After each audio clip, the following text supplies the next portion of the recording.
e problemas que demandavam também a equiparação salarial. Por exemplo, se todos os professores agora são obrigados a se formar a ter nível superior, então por que o professor primário vai receber uma hora-aula menor que o professor do ensino fundamental, do segundo segmento? Isso não poderia ter diferenças salariais, já que ambos possuem o mesmo nível de formação. Mas você justificava pagar menos ao professor das séries iniciais, porque ele não tinha formação superior. Se agora todos têm que ter formação superior, por que a diferença? Então, todos esses problemas de ordem prática foram sendo equacionados e solucionados. Até a própria obrigatoriedade. Foi a época do boom, né, dos cursos de pedagogia. No final da década de 90, início dos anos 2000, foi a época que as universidades públicas e privadas mais tiveram professores buscando ou as licenciaturas ou mais eminentemente cursos de pedagogia, pela obrigatoriedade de adequação à lei.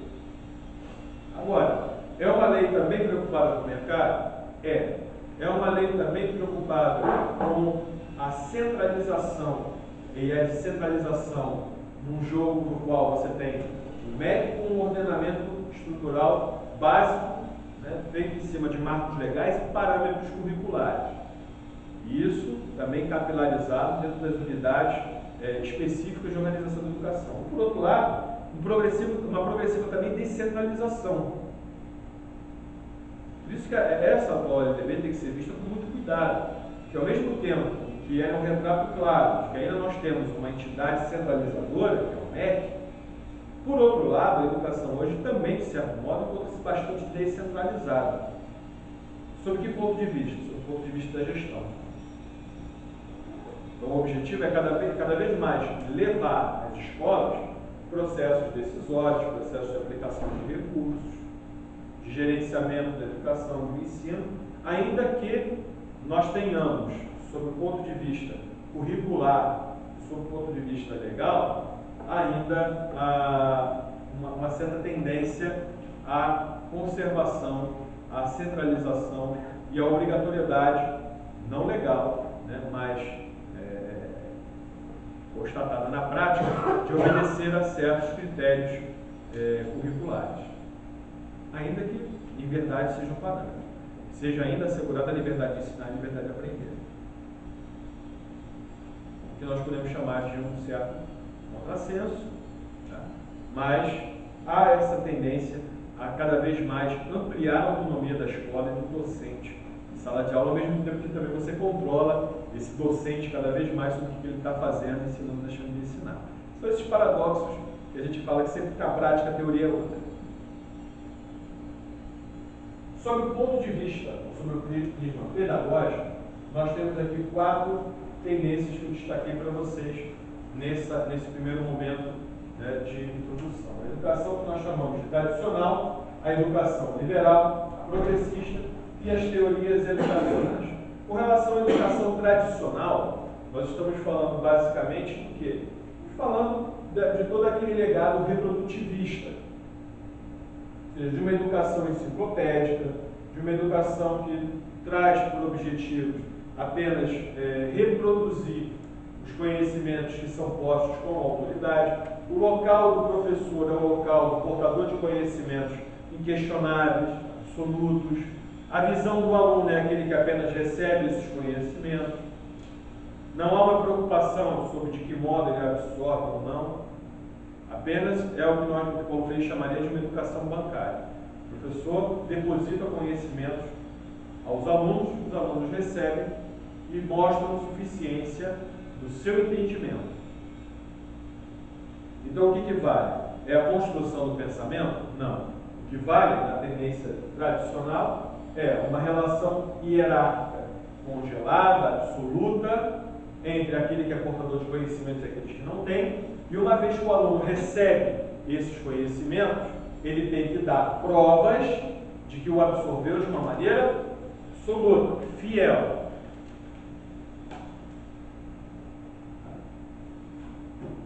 É o que nós chamamos também de uma educação conformadora. Não é muito diferente da educação liberal. Na perspectiva da educação liberal, nós temos um objetivo preciso. O que é a adequação do indivíduo ao meio. Essa é a grande sacada da educação liberal. Por que a adequação do indivíduo ao meio? Porque agora nós temos a estruturação do capitalismo, demandando o quê? Mão de obra qualificada. Do mesmo modo que nós temos um novo governo demandando o cidadão conformado e aderente aos novos valores republicanos, o sistema capitalista também pede um novo operário que saiba o seu lugar social e que domine as técnicas e conhecimentos necessários para também estar alinhado sob esse prisma. Então, a educação liberal que pauta pela liberdade de ensinar e de aprender, e também é um ponto a ser observado, pouco falado. Por outro lado, essa liberdade ela é modelada, moldada sob o prisma do que se deseja para o cidadão enquanto indivíduo, né, dentro da perspectiva social que vigora. Qual o seu lugar na sociedade? E como o seu lugar, quais conhecimentos ele tem que ser portador? Uma variante da educação liberal, nós podemos chamar de educação tecnicista. A educação tecnicista, que foi muito visível no regime militar brasileiro, a partir do regime militar brasileiro, ele procurava não apenas enquadrar esse indivíduo no seu lugar social, como também enaltecer o conhecimento da técnica. Ora, é um momento de estruturação do capitalismo nacional onde você precisa do quê? De portadores de conhecimento científico da ciência da natureza, da matemática e das suas linguagens e da técnica, da operação elementar de maquinários.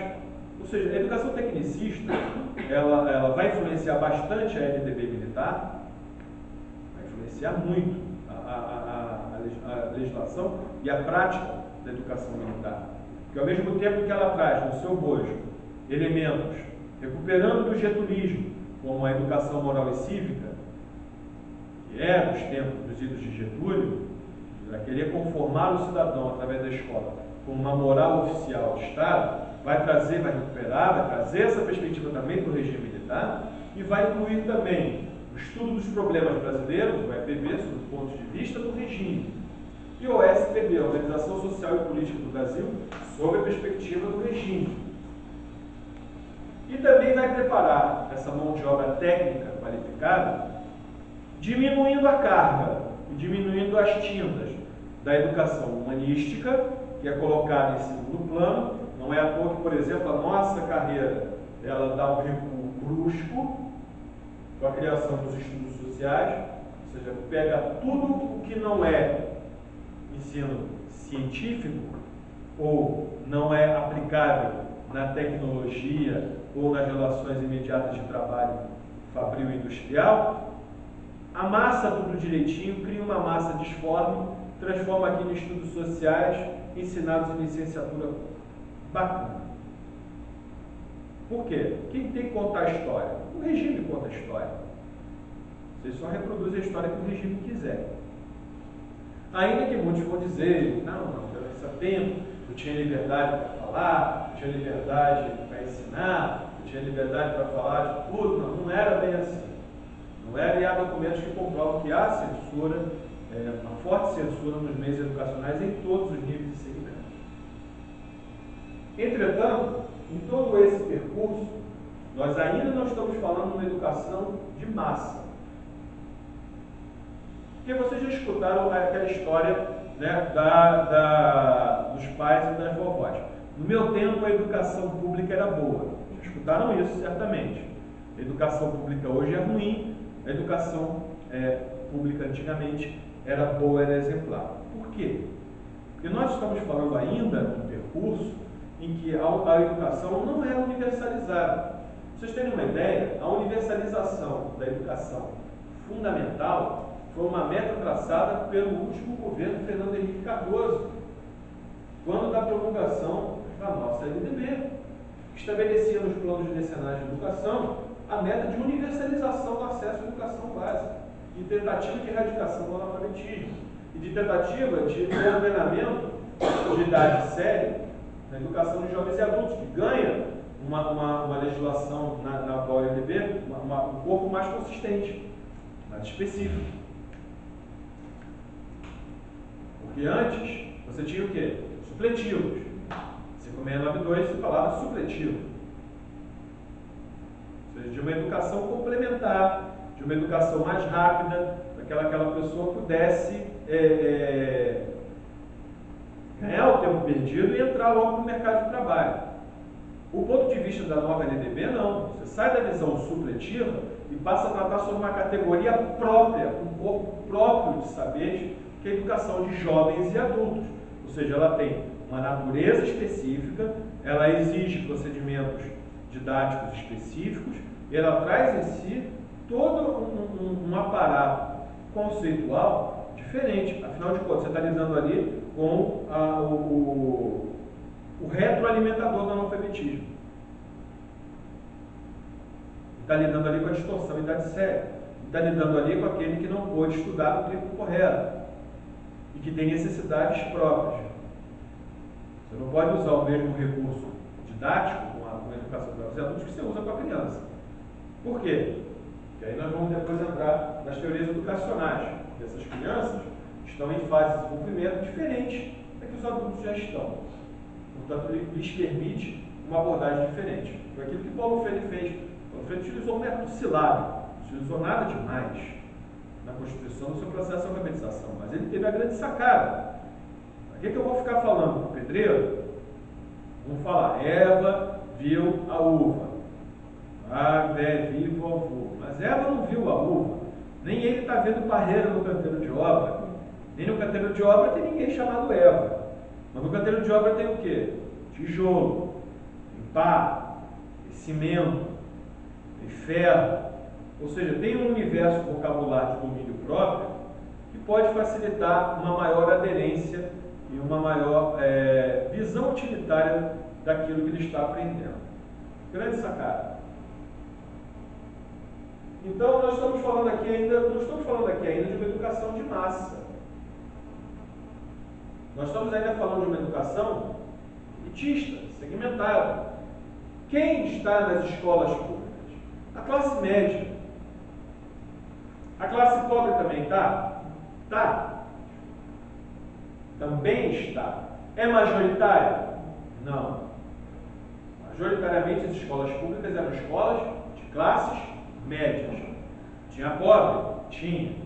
Mas você ainda tinha um contingente enorme de marginalizados, egressos ainda no processo de escravidão que foi extinta abruptamente, de uma pobreza que se reproduziu ao longo das primeiras décadas e que formou um grande contingente de adultos, jovens, adultos, jovens novamente, ou seja, gerações que crescem sob o ponto de vista do analfabetismo. Gente, isso é tão verdade que até pouco tempo atrás, se vocês vasculharem na própria família de vocês, vocês vão encontrar analfabetos.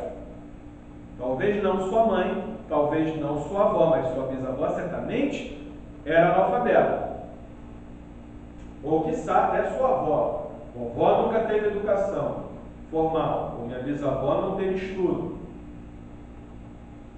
Ou seja, até determinadas gerações, você pode vasculhar na sua própria família, tá? Que você pode, de repente, encontrar ali alguém que não teve acesso à educação formal como nós temos hoje.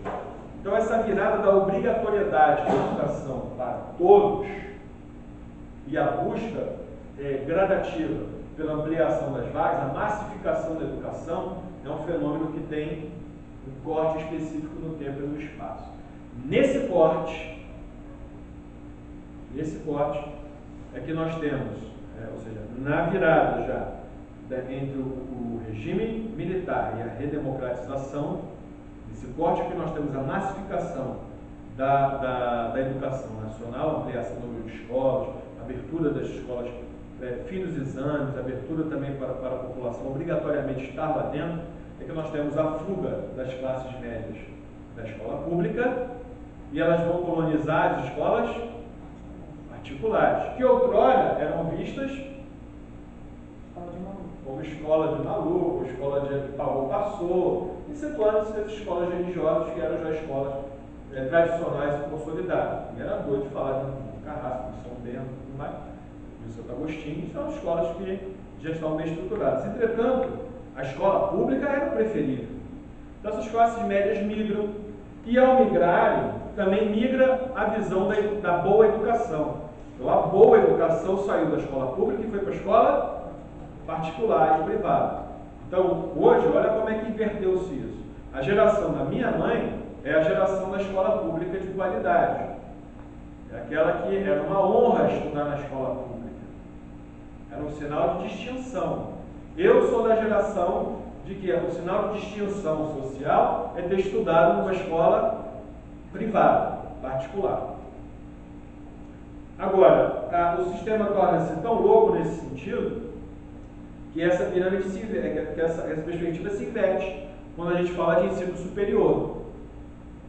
Então, hoje, o desejável, ainda que isso esteja bastante relativizado, porque mais de 70% do ensino superior nacional é privado, e também com as normas contemporâneas e com o maior controle por parte dos exames, como o exame que vocês vão fazer, que é o ENAD, e através das visitas e dos marcos regulatórios da educação privada, hoje você tem nas universidades privadas o oferecimento de um ensino de muita qualidade, de muito valor agregado, que realmente prepara você não só para o campo de trabalho, como também para o domínio da sua ciência e a progressão dos seus estudos. Mas, outrora, o preferível era o quê? A universidade pública como método. Então, o cara estuda na escola particular e depois tenta vestibular para colonizar a escola pública superior, as classes médias e classes médias altas. E a educação privada? Virou a educação das classes populares. Aquelas que vêm de onde? Da escola pública, majoritariamente. Por isso, por que as pessoas às vezes falam? Ah, mas então o governo federal adotou uma outra perspectiva legal e institucional de dar, por exemplo, bolsas. O ProUni e o FIES. Ah, está dando dinheiro para as instituições privadas. Não está dando dinheiro para ninguém. O governo está investindo numa parceria com instituições de maior capilaridade, que o ensino superior privado tem capacidade de se capilarizar nas pequenas e médias cidades, nos centros urbanos mais adensados. Ela tem essa capacidade. E ela faz o quê? Vocês atendem a quem? A classe trabalhadora. Então eu tenho aqui um programa de bolsas e descontos e financiamentos para atender a quem? A classe trabalhadora, e que a classe trabalhadora possa estudar. Aos que defendem esse modelo, aos que defendem que o modelo tem que ser absolutamente público. Ou seja, voltamos às discussões no ensino superior, aquelas discussões que eram feitas ainda nos primórdios da República com relação à educação básica. Ele vai ser privado? Vai ser público? Se está certo, se está errado, as discussões permanecem. A educação progressista é uma visão que procura retornar os aspectos humanísticos e reposicionar o sujeito no centro da aprendizagem. Ou seja, não vamos mais ensinar de uma maneira automática, sob a perspectiva da transferência direta. Vamos tentar pensar que a finalidade desse sujeito é apropriar-se de conhecimentos para que ele possa operar sobre o mundo, e esse operar sobre o mundo se dê sob a forma lúcida, crítica, consciente, não só do papel que lhe é conformado, mas do papel do vir a ser. Ou seja, portador de saberes e de conhecimentos, pode ele sim adentrar as estruturas produtivas de uma sociedade, mas também, principalmente, pode ser um agente de modificação, de transformação dessas mesmas estruturas. Então a perspectiva, por exemplo, crítico-social dos conteúdos, a pedagogia libertadora, a pedagogia libertária, é aquela que questiona o engessamento das estruturas sobre a formalização da autoridade do que ensina e do que aprende, relativizando esse processo, mostrando que o professor pode sim ser um grande mediador desses saberes. Entretanto, a sua posição de autoridade, como portador de saberes, não o autoriza a estar num patamar humanístico superior àqueles que aprendem. Pelo contrário, todo esse processo educacional se dá por meio de uma construção conjunta de saberes. Saberes esses têm que ser significados a partir da experiência onde essa aprendizagem se insere. Essa é uma sacada das vertentes progressistas. O ensino deixa de ser aquela visão utilitarista, mecânica. Eu estou aprendendo isso para quê? Para usar aonde? E eu tenho que aprender apenas, eu tenho que me apropriar apenas daquele saber de uma maneira mecânica. Na perspectiva progressivista, não, você se apropria, internaliza, analisa, observa, reconstrói, observa as potenciais aplicações ou não, mas coloca os valores do ser, do existir e do construir coletivamente o conhecimento como cerne do processo educacional. E dentro dessas teorias, nós vamos ter, logo após o nosso intervalo, na segunda parte da nossa aula, nós vamos falar um pouco sobre teorias educacionais e vamos falar do ensino de história. Tá? Então, isso aí que está nos assistindo, a parte 2 da nossa aula, daqui a pouquinho, nós já voltamos já. Ok? Então, vamos para o nosso breve intervalo, por favor.